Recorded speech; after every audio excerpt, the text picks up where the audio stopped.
মানিক চাঁদ। রাজা মানিক চাঁদ ছিলেন নবাবের অত্যন্ত অন্যতম সেনাপতি। তিনি বাঙালি কায়স্থ ঘোষ বংশে তার জন্ম। নবাবের গোমস্তা হিসেবে তার কর্মজীবন শুরু হয়।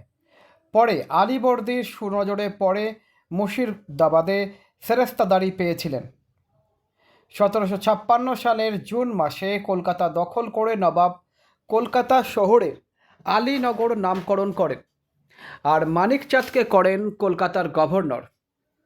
কিন্তু বিশ্বাসঘাতক মানিক চাঁদ ইংরেজদের সঙ্গে সর্বদাই যোগাযোগ রক্ষা করে চলতেন।